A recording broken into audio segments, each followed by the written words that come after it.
નમસ્કાર, ભાગીદર્પણમાં આપનું સ્વાગત છે. હું છું કૃષ્ણા. દર્શક મિત્રો, સાચા ખોટાની બધી જ ખબર હોવા છતાં સંબંધ સાચવે એ જ સંસ્કાર. તો આજના સુવિચાર સાથે શરૂ કરી આપણા ભાગ્યના દર્પણને રજૂ કરતો અમારો વિશેષ કાર્યક્રમ ભાગ્ય દર્પણ.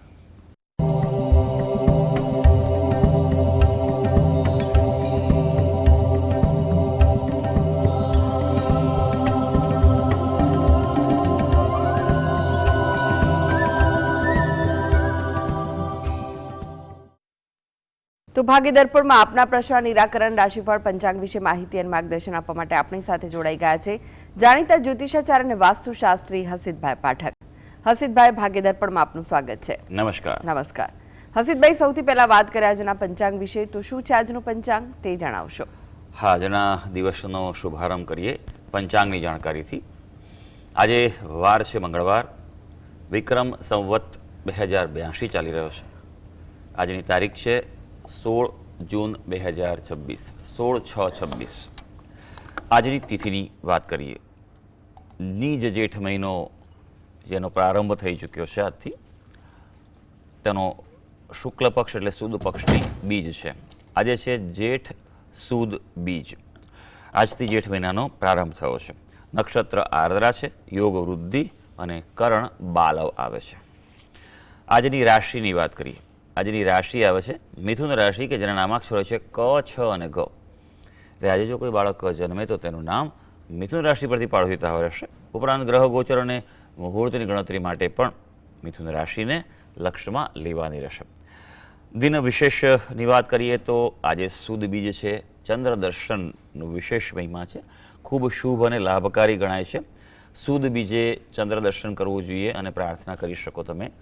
એવો પણ ઘણા વિધિ કરતા હોય છે કે તમારું પર્સ, પાકીટ, વોલેટ જે હોય તે પણ બતાવીને અથવા ધન બતાવીને કે જેમ આપની કળાની વૃદ્ધિ થાય છે તેમ અમારી પણ ધનની વૃદ્ધિ થાય તેવી પ્રાર્થના કરી શકાય છે. આજે યમઘંટ યોગ જે છે રાત્રે 9:38 સુધી રહેવાનો છે. હસીતભાઈ, આજની વાસ્તુ ટીપ શું છે દર્શક મિત્રો માટે? હા, આજની વાસ્તુ ટીપ છે તે આપણે વાત કરી રહ્યા છે. સૌથી અગત્યનું છે તે છે વાસ્તુ અને મુખ્ય દ્વાર. મુખ્ય દ્વાર વિશે ઘણી બધી વાતો થાય છે, પણ હજી પણ ઘણા બધા વ્યક્તિઓ એવા છે કે જે એને મહત્ત્વ નથી આપતા. માટે હું ફરી એકવાર મુખ્ય દ્વાર વિશે આપણા ઉર્જા વાસ્તુ અને મુખ્ય દ્વારમાં સમજાવી રહ્યો છું કે મુખ્ય દ્વારનું મહત્ત્વ શું છે અને તેનો મહત્તમ લાભ કેવી રીતે લઈ શકાય. વાસ્તુશાસ્ત્રમાં તો વાસ્તુનું મુખ કયું છે એટલે તેનાથી બધી ઉર્જા અંદર આવે છે. મોટાભાગની પોઝિટિવ ઉર્જા મુખ્ય દ્વારમાંથી આવતી હોય છે. એટલે મુખ્ય દ્વાર જેટલું યોગ્ય હોય, જેટલું સાચી અને લાભકારી દિશામાં હોય, તેટલું તમારા જીવનમાં ખૂબ જ સફળતા અને પ્રગતિ કરાવતું હોય છે. મુખ્ય દ્વાર જે છે તે જો ખોટી દિશામાં હોય તો એ વારંવાર તકલીફો આપે છે, નુકસાન કરાવે છે, સમસ્યાઓમાંથી તમારે પસાર થવું પડે છે. માટે હંમેશા જ વાસ્તુશાસ્ત્ર પ્રમાણે મુખ્ય દ્વારની પસંદગી જો કરવામાં આવે તો તે ઉત્તમ રહેતી હોય છે. હસીતભાઈ, રાશિફળની વાત કરીએ. રાશિ મંડળની પ્રથમ 3 રાશિ મેષ, વૃષભ, મિથુન રાશિના જાતકોનો આજનો દિવસ કેવો રહેશે? મેષ રાશિ, જેના નામાક્ષર છે અ, લ અને ઈ. ભાઈ, આપણા માટે આજે હળવાશ અનુભવાય તેવો દિવસ છે. રિલેક્સ થશો. કંઈ પણ ભાર હશે તો આજે એમ લાગશે કે ભાર ઉતરી ગયો છે. વેપાર ધંધો જો પોતાનો હશે તો એમાં તમે આજે લાભ પ્રાપ્ત કરી શકશો. વિદ્યાર્થીઓ માટે સારો સમય છે. કોઈ નિર્ણય લેવાનો હોય અથવા અઘરા વિષયો પર અભ્યાસ કરવો હોય તો આજે કરી શકાય. હવે વૃષભ રાશિ, જેના નામાક્ષર છે બ અને ઉ. આજે વાણી પર કાબૂ રાખવો બહુ જરૂરી છે. તમારું કોમ્યુનિકેશન નક્કી કરશે કે તમારો દિવસ કેવો જશે. એટલે તમારે તમારા કોમ્યુનિકેશનથી તમારો દિવસ નક્કી કરવાનો છે. આજે બિનજરૂરી ખર્ચા થવાની સંભાવના છે. આજે લાભ થશે પણ તમારી ધારણા કરતાં ઓછો લાભ થાય એવું બની શકે. એના કારણે ક્યાંક મનમાં અસંતોષનો અનુભવ પણ થઈ શકે. હવે મિથુન રાશિ, જેના નામાક્ષર છે ક, છ અને ઘ. આપણા માટે વાત કરીએ તો આજનો દિવસ ગ્રહો તમારી સાથે છે. ચંદ્રમા આપણી જ રાશિમાં છે. આનંદ ઉત્સાહ રહેશે આજના દિવસે. કોઈ નવું કાર્ય શરૂ કરવું હોય તો કરી શકાય. સુદ બીજ છે એટલે બહુ સારો દિવસ કહેવાય. પ્રવાસનું આયોજન પણ આજે શક્ય બની શકે. જી હસીતભાઈ, બાકીની રાશિનું રાશિફળ જાણે તે પહેલા એક દર્શક મિત્ર આપણી સાથે જોડાઈ ગયા છે. હિતેશભાઈ છે. હિતેશભાઈ, આપણે જેમના માટે પ્રશ્ન પૂછવો હોય તેમની જન્મ તારીખ જણાવો. 20 ડિસેમ્બર 1995. 20 ડિસેમ્બર 1995. જી સમય કયો છે જન્મનો સવારે 8:35 અને સ્થળ કયું છે? વડોદરા. જી, પ્રશ્ન જણાવો, શું પૂછવું છે? હા, લગ્ન બાબતે પ્રશ્ન છે કે લગ્નના યોગ ક્યારે છે? લાસ્ટ 3 yearsથી પ્રયત્ન ચાલુ છે પણ યોગ બની નથી રહ્યો. કોના વિશે પ્રશ્ન છે ભાઈ? મારા મોટા ભાઈ છે. શું નામ છે એમનું? એમનું નામ યશ છે. ઓકે, યશભાઈ. અચ્છા, સારું સારું. તો જો લગ્ન બાબતમાં કુંડળી પર પહેલાં આપણે નજર નાખીશું. તમે વિગત આપી છે અનુસાર કુંડળીની વાત કરીએ તો ધનુ લગ્નની કુંડળી આવે છે અને વૃશ્ચિક રાશિ છે, પણ ચંદ્ર 12મા સ્થાનમાં છે, એટલે નિર્ણય શક્તિમાં અભાવ આવે. જ્યારે ચંદ્રમાની સ્થિતિ નિર્બળ હોય અથવા તો અયોગ્ય હોય ત્યારે એવું બનતું હોય છે કે ચંદ્રમાં નબળો બને તો મનમાં કુશંકા વધારે રહેતી હોય છે. આ કરવું પેલું કરવું, નિર્ણય શક્તિમાં ખામી રહેતી હોય છે. ઉપરાંત ચંદ્રમાં વૃશ્ચિક રાશિનો હોવાથી અહીંયા નીચનો બનેલો છે, એટલે ચંદ્રમાને કારણે નિર્ણય શક્તિમાં ઘણીવાર તમે એમ વિચારો છો કે તમારી અપેક્ષા પ્રમાણે પાત્ર નથી મળતું ને ત્યારે ક્યારેક આ થઈ રહ્યું છે. કુંડળીમાં વાત કરીએ તો સપ્તમ સ્થાનનો અધિપતિ જે છે તે બુધ થયેલો છે. બુધ આ કુંડળીમાં પ્રથમ સ્થાનમાં છે, દ્રષ્ટિ કરી રહ્યો છે. એક સારો યોગ હમણાં ગયો છે. હવે બીજો યોગ જે છે તે ઓક્ટોબર મહિનાથી શરૂ થશે, જે 2027 સુધી ચાલશે, એટલે એ પ્રમાણે આપ પ્રયત્ન કરી લેજો. કુંડળીમાં મંગળ છે એટલે એ પ્રમાણેનું પાત્ર પસંદગી પણ કરવાનો પ્રયત્ન કરજો. બે વસ્તુ આપ કરી શકો છો. જુઓ, પહેલી વસ્તુ એ કે ચંદ્રના જપ કરો, ચંદ્રનું અનુષ્ઠાન કરો. અનુકૂળતા હોય તો ચાંદીમાં મોતીની વીંટી બનાવી અને છેલ્લી આંગળી કનિષ્ઠિકામાં એને વિધિવત એની પ્રતિષ્ઠા કરી જપ કરીને ધારણ કરો. આપના માટે અનુકૂળતા વધી શકશે. જી, વિજયભાઈ જોડાઈ ગયા છે. વિજયભાઈ, આપને જેમના માટે પ્રશ્ન પૂછવો હોય તેમની જન્મ તારીખ જણાવો. 10/6/1983. જન્મનો જન્મ સમય? સમય સવારે 11 વાગે અને સ્થળ ડેમાઈ બાયડ. જી, પ્રશ્ન જણાવો. વિદેશમાં સેટલ થવા માટેનું પૂછવાનું હતું યોગ, અને ક્યારે જઈ શકાય એમ છે વિદેશ, અને કઈ કન્ટ્રીમાં? એટલે શેના માટે વિદેશ જવું છે ભાઈ આપને? નોકરી ધંધા અર્થે. અત્યારે પ્રેઝન્ટ નોકરી કરું છું, છોડીને જવાનો વિચાર છે ત્યાં સેટ થવા માટે. સારું, જોઈ લઈએ આપણે કે કુંડળી શું કહે છે અને કેવું ચાલી રહ્યું છે દશાઓ. સિંહ લગ્નની આપની કુંડળી આવી રહી છે. રાશિ આપની વૃષભ રાશિ છે. વિદેશ સાથે સારું બની શકે, કારણ કે વિદેશ સ્થાનનો સ્વામી કર્મસ્થાન સાથે સંકળાયેલો છે, એટલે તમે કામકાજ અર્થે વિદેશ જાઓ થઈ શકે. અત્યારે યોગ ચાલુ છે, આ પ્રયત્ન પૂરેપૂરા ચાલુ કરો. આવનારો લગભગ 1 વર્ષ જેવો સમય એ એકદમ ઉત્તમ છે, એટલે તેમાં જઈ શકો છો. અને ખાસ કરીને ક્રિશ્ચિયન કન્ટ્રીઝ હોય એમાં જાઓ તો વધારે સારું રહેશે આપના માટે. બીજું કંઈ ખાસ કરવાની જરૂર છે નહીં, પણ શિવજીની બને તેટલી ઉપાસના કરો અને તમારા કુળદેવને પ્રાર્થના કરજો. સમયનો ઉપયોગ આ કરી લેજો આવનારા 1 વર્ષ સુધીનો. જી, હાર્દિકભાઈ જોડાઈ ગયા છે. હાર્દિકભાઈ, આપને જેમના માટે પ્રશ્ન પૂછવો હોય તેમની જન્મ તારીખ જણાવો. 10/7/94. જન્મનો સમય? 3 વાગે. રાત્રે 3 વાગે? બપોરે. જી. સ્થળ કયું છે? સ્થળ છે જુનાગઢ, કેશોદ. જી, પ્રશ્ન જણાવો, શું પૂછવું છે? હવે મેં લોન માટે અપ્લાય કરેલી છે 2 મહિના થયા, પૈસા પણ આપેલા છે ને બધું કમ્પ્લીટ થઈ ગયું, પણ લોન આવતી નથી. ભાઈ કોઈ જવાબ દેતો નથી, તો શું થશે એમાં? શેના માટે લોન માંગી છે ભાઈ? લોન મેં ધંધા માટે લોન અપ્લાય કરેલી છે, જમીન ઉપર પણ લોન મૂકેલી છે, તો શું થશે તો એમાં? શેનો ધંધો કરો છો ભાઈ? મારે સોલારનું કામકાજ છે. સારું. જોઈ લઈએ આપણે કે કુંડળી શું કહે છે ને યોગો કેવા છે આપણા. તુલા લગ્નની આપની કુંડળી આવે છે. રાશિ આપની કર્ક છે. કર્ક રાશિમાં જ અત્યારે ચંદ્રમાં પરથી ગુરુ મહારાજનું પરિભ્રમણ શરૂ થયું છે, એટલે ચિંતા ના કરશો. થોડા સમયમાં જ તમને આ લોનની પ્રાપ્તિ થશે, કારણ કે ગુરુ મહારાજની સ્થિતિ સારી થઈ રહી છે. પણ અહીંયા કુંડળીમાં 2 વસ્તુ ખાસ ધ્યાન રાખવાની છે. પહેલી વસ્તુ એ કે આપની કુંડળીમાં પ્રબળ ચાંડાળ દોષ છે, અને તેના કારણે ઘણીવાર એવું બને કે આપણને માર્ગદર્શન ખોટું મળે અથવા આપણે ઉત્સાહમાં એને ખોટા નિર્ણયો લઈ શકીએ. ઉત્સાહી છો આપ, મહત્વાકાંક્ષી વ્યક્તિ છો, જીવનમાં ઘણું બધું કરવું છે અને જાણકારી પણ ખૂબ સારી રાખો છો ઘણી વસ્તુની, પણ ચાંડાળ દોષ છે એનું પહેલાં નિવારણ કરાવો વિશેષ પદ્ધતિ, વિન્યાસ સંકલ્પ પદ્ધતિથી. એ પહેલું કરવાની જરૂર છે. અને બીજી વસ્તુ કે ગણપતિ દાદાની ઉપાસના કરો, બરાબર છે, બને તેટલી વધારે. ઓમ ગંગ ગણપતય નમઃના જપ કરી શકો, અથવા મંગળવારે ગણપતિ મંદિર જઈ ગળે પ્રસાદ ધરાવો અને ગણપતિ દાદાને પ્રાર્થના કરો કે આ મારું જે લોનનું કાર્ય છે એ જલ્દી સફળ થઈ જાય. જી, અનેક દર્શક મિત્ર જોડાઈ ગયા છે. સવિતાબેન છે. સવિતાબેન, આપને જેમના માટે પ્રશ્ન પૂછવો હોય તેમની જન્મ તારીખ જણાવો. જી, મારી દીકરીની જન્મ તારીખ છે 6/1/88, જન્મનો સમય કયો છે સવારના 10 વાગે, અને સ્થળ કયું છે? અને ગણોદ. કયું સ્થળ છે? ગણોદ, ઉપલેટા તાલુકો. ઓકે, પ્રશ્ન જણાવો, શું પૂછવું છે?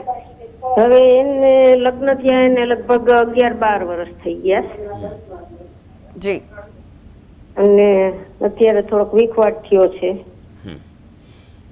છૂટું થવાની તૈયારીમાં છે. તો એનું લગ્ન જીવન બે છે, એના લગ્ન જીવનમાં કે પછી અહીંયા ને અહીંયા રહી જશે. કેટલો સમય તકલીફ ચાલુ થઈ છે? હવે છોકરો પેલા તો મશીન હતું, મશીનમાં સારું હાલતું ને એમાં થોડુંક નબળાઈ આવી, એટલે થોડાક સ્વભાવની ચંચળ છે છોકરી અમારી, સારું, એટલે હવે મતભેદ થઈ ગયો છે. ઓકે, હા, જોઈ લઈએ આપણે કે તમે જે વિગત આપી અનુસાર કુંડળી શું કહી રહી છે ને કેવો સમય તો ચાલી એના રહ્યો માટે શું કરવું એ છે. હા, જી, જી. એટલા માટે જ કુંડળી જોઈને આપણે તમને હું માર્ગદર્શન આપું છું. કુંભ લગ્નની કુંડળી આવે છે અને જે રાશિ જે આવી રહી છે કર્ક રાશિ આવી રહી છે, અને અત્યારે ગુરુ મહારાજનું પરિભ્રમણ જે છે તે એમ કહેવાય કે 6થા સ્થાનમાં છે, જે લગ્ન સ્થાનથી 12મું સ્થાન છે, એટલે થોડુંક હજી પ્રતિકૂળતા રહી શકે એવું છે. થોડોક સમય જવા દો, ઉતાવળે તેને એમ કહેવાય કે કોઈ પણ પ્રકારના નિર્ણય પર પહોંચવાની ઉતાવળ ન કરતા જે પણ પ્રયત્ન કરો ઓક્ટોબરથી જાન્યુઆરીની વચ્ચે કરજો તો કંઈક સફળતા મળી શકે. શક્યતાઓ હજી પણ દેખાઈ રહી છે કે એક પ્રયત્ન કરવો જોઈએ આ સંબંધમાં. બે વસ્તુ છે આ કુંડળીમાં. સૌથી પહેલી વસ્તુ એ કે કુંડળીમાં ગુરુ મહારાજ જે છે તેની એ સ્વગૃહી છે, પણ તેમ છતાં રાહુ સાથે હોવાને કારણે ચંડાળ દોષ બનાવે છે. ગુરુ મહારાજની શુભતા છે, એટલે ક્યારેક આપણી વિવેક બુદ્ધિ છે ને તે ભ્રષ્ટ થઈ જાય, એટલે આપણે નિર્ણય લેવામાં ક્યારેક ઉતાવળ કરીએ, ખોટા નિર્ણયો અથવા વાદ વિવાદ થાય. ગુરુ મહારાજની શુભતા વધારવી પડે, ગુરુનું અનુષ્ઠાન કરે, ગુરુ મંત્રના એટલે જપ કરે અને ચાંડાળ દોષનું નિવારણ કરાવો વિધિવત રીતે, વિન્યાસ સંકલ્પ પદ્ધતિ, અને સૂર્ય ભગવાનની ઉપાસના બને તેટલી વધારે કરે તો દાંપત્ય જીવન શુભ થશે. એટલે સૂર્ય ભગવાનને જળ ચડાવે, સૂર્ય ભગવાનના જપ કરે બને તેટલા વધારે, અને સૂર્ય ભગવાનને જ પ્રાર્થના કરે કે જીવનમાં શુભતા આવે, તો આ કાંઈક સારા સમયમાં શક્યતા થઈ શકે એમ છે. જી, હસીબભાઈ, ફરી એકવાર રાશિફળની વાત કરીએ. કર્ક, સિંહ, કન્યા રાશિના જાતકોનો આજનો દિવસ કેવો રહેશે? હા, આગળ વધીએ, વાત કરીએ હવે કર્ક રાશિની. કર્ક રાશિના જાતકો જેના નામાક્ષર હોય છે ડ અને હ. ભાઈ, આજે થોડો શાંતિથી દિવસ પસાર કરજો. જે કામ હાથમાં આવે એટલા કરવા, બાકી રિલેક્સ થઈને દિવસ પસાર કરજો. રોકાણોમાં ધ્યાન રાખજો. કોઈ પણ પ્રકારના આર્થિક બાબતે અને અગત્યના હોય નિર્ણય, થોડું વેઇટ એન્ડ વોચની સ્થિતિ રાખજો. હા, ધાર્મિકતામાં વધારો થાય એટલે થોડુંક દેવદર્શન ઉપાસના વધારી દેજો. સિંહ રાશિ જેના નામાક્ષર છે મ અને ટ. ભાઈ, પરિવારમાં આનંદ રહે તેવો દિવસ છે. હકારાત્મકતાનો અનુભવ થશે. કામકાજ, ધંધા, રોજગારમાં વૃદ્ધિ થાય તેવું છે. આજે નવી મુલાકાત લાભદાયી છે. કોઈ નવું કશું કરવું હોય તો દિવસ સારો છે. કોઈ નવા વ્યક્તિને મળવાનું હોય, કોઈ નવી ઓફર આપવાની હોય, કોઈ નવી વસ્તુ જાણવી હોય, કોઈ નવી અભ્યાસક્રમની શરૂઆત કરવી હોય તો આજનો દિવસ અનુકૂળતા આપવા જઈ રહ્યો છે. હવે કન્યા રાશિ. કન્યા રાશિના જાતકોના નામાક્ષર હોય છે પ, ઠ અને અણ. કાર્યની કદર થાય તેવો દિવસ છે. ગ્રહોની શક્તિ તમારા કાર્યમાં જોડાવાની છે આજે, એટલે અગત્યના મહત્વના કાર્યો, એમ કહેવાય ને પ્રાયોરિટીના કાર્યો, એક કે બે આજે હાથ પર લઈને પૂરેપૂરું તેમાં ફોકસ કરજો. સામાજિક ક્ષેત્રે, જાહેર ક્ષેત્રે આજે માન વધી શકે છે, પણ મિત્રો સાથે થોડુંક સાચવવું પડે. મતભેદ થવાની સંભાવના છે. જી, એક દર્શક મિત્ર જોડાઈ ગયા છે, હરેશભાઈ છે. હરેશભાઈ, આપને જેમના માટે પ્રશ્ન પૂછવો હોય તેમની જન્મ તારીખ જણાવો. 9/3/88. 9/3/88. જન્મનો સમય કયો છે? 9 ને 9:30 સવારે. સવારે 9:30. અને સ્થળ? બોમ્બે. જી, પ્રશ્ન જણાવો, શું પૂછવું છે? અને કારકિર્દી વિશે પૂછવું હતું. કારકિર્દી વિશે શું પૂછવું છે? એને નોકરીમાં ચેન્જ કરવું છે. અત્યારે શેમાં નોકરી કરે છે અને નોકરી કેમ ચેન્જ કરવી છે ભાઈ? આઈસીઆઈસી બેંકમાં નોકરી કરે છે અમદાવાદ. હેલો, હા આઈસીઆઈસી બેંકમાં નોકરી કરે છે જી અને પગાર એનો ઓછો મળે છે, એટલા માટે એને ચેન્જ કરવું. ઓકે સારું, કારણ કે સમજવું વગર જરૂરી છે કે ભાઈ શા માટે નિર્ણય લેવો છે. ઘણીવાર ઘણા બધા અલગ અલગ કારણો હોઈ શકે છે, એટલે ગ્રહો કઈ પ્રકારે કામ કરે છે અને તમારે શું કરવું છે બંનેનું સામંજસ્ય ચેક કરવું પડે. મેષ લગ્નની કુંડલી આવે છે, લગ્નમાં જ ગુરુ અને શુક્રની યુતિ છે આગળ, એટલે એ ખૂબ સારું કહેવાય. પણ આવા વ્યક્તિ ક્યારેક કામકાજમાં ઢીલા પડે એવું બને, ભૂલ પણ થાય તેવું બની શકે અને થોડાક સંતોષી રહી શકે એવું છે. બીજાને સલાહ આપવાનો પ્રયત્ન ઓછો કરો, કારણ કે આવા વ્યક્તિઓનો સ્વભાવ એવો હોય કે બીજાને સલાહ આપવામાં બહુ શુરા હોય છે. કારણ કે અહીંયા આગળ શું છે કે સૌથી અગત્યનું લાભસ્થાન છે એ તકલીફ લાભસ્થાનની છે. પ્રબળ ગ્રહણ દોષ થયો છે સૂર્ય અને રાહુનો. રાહુ 11મું સ્થાન એટલે લાભસ્થાનમાં ખૂબ સારો કહેવાય. સૂર્ય પણ 11મા સ્થાનમાં સારો કહેવાય, પણ બંને જો ભેગા થાય એટલે કે યુતિ બને તો પછી તે અશુભ અને ખરાબ ફળ આપે છે. ગ્રહણ એટલે જાણીએ કે ઉતાર ચઢાવ આવી શકે, ક્યારેક અચાનક કોઈ તકલીફ આવી શકે, ખોટા નિર્ણય લઈ શકાય, આપણા બદલે આપણા કરતાં ઓછી લાયકાતવાળી વ્યક્તિને લાભ વધારે મળી જાય, તક એને મળી જાય તેવું બનતું હોય છે. એટલે ગ્રહણ દોષ છે તેનું આપ નિવારણ કરાવો વિશેષ પદ્ધતિ, વિન્યાસ સંકલ્પ પદ્ધતિથી. એના માટે યોગ્ય મુહૂર્ત શાસ્ત્ર પ્રમાણે જાણીને કરવું બહુ જરૂરી છે. આજકાલ ઘણીવાર એવું બનતું હોય છે કે ભાઈ સારો દિવસ છે વિધિ કરી નાખો, એવું નથી કરવાનું. એટલે શાસ્ત્રના જાણકાર પાસે માર્ગદર્શન લઈ અને બરાબર કરવાથી જીવનમાં રાહત રહેશે. પરિવર્તનમાં થોડી રાહ જોવી પડે તેવું મને લાગે છે. એ 2-3 મહિના જાય ત્યારબાદ દિવાળીની આસપાસ એક યોગ બની રહ્યો છે. જી જીતેન્દ્રભાઈ જોડાઈ ગયા છે. જીતેન્દ્રભાઈ, આપને જેમના માટે પ્રશ્ન પૂછવો હોય તેમની જન્મ તારીખ જણાવો. હા, 5/4/88. સમય? જન્મ તારીખ 5/4/88, સ્થળ મોડાસા અને સવારે 6 કલાકે હોસ્પિટલમાં. મોડાસામાં જ જન્મ છે? હા, મોડાસાનો જન્મ છે, જી હોસ્પિટલમાં. પ્રશ્ન જણાવો, શું પૂછવું છે? એ ધંધો કે નોકરી એકે પાનો આ બાબાને કઈ મેળ પડતો નથી ને એનાથી હવે એ થઈ ગયો છે, હું કરવું એટલે માર્ગદર્શન એટલા માટે પૂછ્યું આપને. અત્યારે શું કરે છે? અત્યારે આ પ્રાઇવેટ ગાડી જોઈને ચલાવે છે અને પાછો એ નથી રહેતો. હમણાં ગાડી લાવ્યો તો પડી રહી છે, હું કરવું, મોટી ગાડી લાવ્યો. સાચી વાત છે. સારું સારું, લાવતા પહેલાં પૂછવું જોઈએ ને ભાઈ, આ છે તમારે તકલીફ. તો હવે વાત જ્યારે હંમેશા હું કહું છું, મારી વાત શાંતિથી સાંભળજો, આ બહુ અગત્યની વસ્તુ છે. ઘણીવાર એવું બનતું હોય છે કે આપણે ઉત્સાહમાં આવીને લોકો આ કરે હું એ કામ કરવું જોઈએ, પણ તમે જે પ્રશ્ન અત્યારે કરો છો ને એ પહેલાં કરવો જોઈએ. જ્યોતિષશાસ્ત્ર એ માર્ગદર્શનનું શાસ્ત્ર છે. એ બતાવે છે કે તમારે યોગ્ય દિશામાં અથવા અત્યારે સમય કેવો છે. ઘણીવાર એવું બને કે સમય બરોબર ના હોય તો પણ તમે ગમે તે કાર્ય કરો તકલીફ પડે, અને સમય સારો હોય તો ગમે તે કરો ચાલી જાય, એવું પણ છે. એટલે કુંડળી પર નજર નાખીશું. મીન લગ્નની કુંડળી આવે છે, રાશિ તુલા રાશિ આવે છે, ચંદ્ર 8મા સ્થાનમાં છે. આ વ્યક્તિની નિર્ણય શક્તિ ખૂબ જ નબળી હોય છે, બીજાની અસરમાં જલ્દી આવી જાય, વિચારોમાં ઉતાર ચઢાવ ખૂબ રહ્યા કરે, ક્યારેક ગુસ્સો આવી જાય, ક્યારેક ઢીલા પડી જાય, ડિપ્રેશનની અસર આ વ્યક્તિ પર ખૂબ રહેતી હોય છે. કેમદ્રુમ દોષ છે એટલે આર્થિક બાબતે પ્રતિકૂળતા રહેતી હોય. ચંદ્રનો જ્યારે કેમદ્રુમ દોષ થતો હોય, પણ આ અંશતઃ છે કારણ કે ગુરુમાં દ્રષ્ટિ છે એટલે પ્રયત્ન કરવાથી લાભ મળી શકે. કર્મસ્થાનનો અધિપતિ એ ગુરુ છે, એટલે અને પણ કર્મસ્થાનમાં શનિ છે એટલે ધીરે ધીરે સફળતા મળે ખરી. એટલે હવે મહેનત કરશે તો સફળતા મળશે, પણ એમ કહેવાય કે કોઈ બેઠું કામ કરે તો એ વધારે સારું રહેશે એના માટે. એને અત્યારે તો ઉતાર ચઢાવ તો રહેશે જ, 2-3 ધંધા થાય ત્યારબાદ જ એને સફળતા મળશે, કારણ કે આવકના સ્થાનમાં કેતુ મહારાજ છે. 2 વસ્તુ આપ ખાસ કરો. સૌથી પહેલી વસ્તુ કે ચંદ્રના જપ કરે, ચંદ્રની વસ્તુનું દાન કરે, ચંદ્રનું અનુષ્ઠાન કરે, અને ચાંદીમાં મોતીની વીંટી બનાવીને પહેરે. કેમદ્રુમ દોષનું શાંતિ વિધાન કરાવે, એના માટે ખૂબ જરૂરી છે. અને દત્ત બાવનીનો પાઠ કરે, દરરોજ સવાર સાંજ કરે, સમય હોય તો ગુરુવારે 52 વાર કરે, પ્રાર્થના કરે તો અનુકૂળતામાં વૃદ્ધિ થશે. થોડી હજી રાહ જોવી પડશે, દિવાળીની આસપાસ કંઈક એમ કહેવાય કે સેટલ થાય તેવું બની શકે. જી હસીબભાઈ, હવે વાત કરીએ તુલા, વૃશ્ચિક, ધનુ રાશિના જાતકોની, તેમનો આજનો દિવસ કેવો રહેશે? હા, આગળ વધીએ. વાત કરીએ હવે તુલા રાશિ. તુલા રાશિના જાતકો જેના નામાક્ષર હોય છે ર અને ત. ભાઈ, આપણા માટે કોઈ તીર્થયાત્રાનું આયોજન થાય, દેવ દર્શને જવાય. આમ તો જો આજે બેસતો મહિનો છે, પડવો કાલે ભેગો હતો, અમાસને પડવો એવું હતું, એટલે બેસતો મહિનો આજથી જ ગણાય. અને કોઈ પણ, આ તો તુલા રાશિની વાત કરું છું, પણ આમ સામાન્ય કોઈ પણ વ્યક્તિ હોય, બેસતા મહિને હંમેશા દેવ દર્શને જવું જોઈએ સપરિવાર. આપણે પહેલાંના જમાનામાં આવો નિયમ હતો, હવે આપણે ભૂલી ગયા છે, ખાલી બેસતા વર્ષે જઈએ છીએ, એમાંય ઘણા બધા નથી જતા અત્યારે. પણ બેસતા મહિને હંમેશા કોઈ પણ દેવ ભગવાન, આપણે ઈષ્ટદેવ કે જેને માનતા હોય ત્યાં હંમેશા સપરિવાર દર્શન કરવા જોઈએ તો મહિનો તમારો શુભ અને સારો જાય.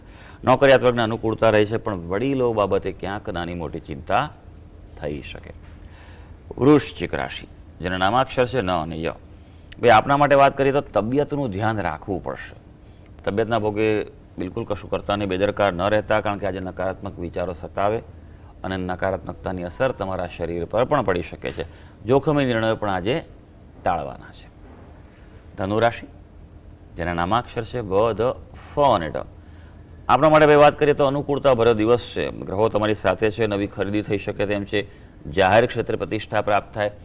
અપરિણિત વ્યક્તિ આજે પાત્ર પસંદગી માટે પ્રયત્ન કરવો જોઈએ. હવે વાત કરીએ અંતિમ 3 રાશિ મકર, કુંભ, મીન રાશિના જાતકોની. તેમનો આજનો દિવસ કેવો રહેશે? હા, આગળ વધીએ, વાત કરીએ મકર રાશિની. મકર રાશિના જાતકો જેના નામાક્ષર હોય છે ખ અને જ. કામકાજમાં સફળતા છે, કાર્યક્ષેત્રે બરાબર ફોકસ કરી લેજો. આરોગ્યમાં પણ નાની મોટી તકલીફનો સામનો કરતા હશે, સુધારો જોવા મળશે. આર્થિક બાબતે પણ આજે લાભની સંભાવના ફળવાની છે. કુંભ રાશિ, જેના નામાક્ષર છે ગ, સ, શ અને શ. સંતાનો માટે ચિંતા રહે થોડું, અને એ બાબતે થોડું ધ્યાન આપવું પડશે. પોતે અભ્યાસ કરતા હશો, વિદ્યાર્થી હશો તો આજે સફળતા મળી શકશે, પણ જોખમી રોકાણોથી, કોઈ પણ પ્રકારના આર્થિક નિર્ણયોથી બચવું આજે ટાળવાની સલાહ છે. મીન રાશિ, જેના નામાક્ષર છે દ, ચ, ઝ અને થ. ભાઈ, થાકનો અનુભવ થાય આજે, એટલે થોડા રિલેક્સ રહેજો. ગજાબાનું કોઈ કામ લેતા નહીં. જાહેર જીવનમાં હો તો સંભાળજો. અગત્યના નિર્ણયો ટાળવાની સલાહ છે, થોડું ચેક કરજો અને પછી આગળ વધજો. તો સર્વે દર્શક મિત્રોનો આજનો દિવસ શુભ અને મંગળકારી જાય તેવી ઈશ્વરને અભ્યર્થના. જી, હસીતભાઈ જીએસટીવી સાથે જોડાવા માટે, દર્શક મિત્રોને માહિતી અને માર્ગદર્શન આપવા માટે આપનો આભાર. ધન્યવાદ. તો દર્શક મિત્રો, આ સાથે જ ભાગ્ય દર્પણમાં આજે બસ આટલું જ. મને રજા આપશો. નમસ્કાર.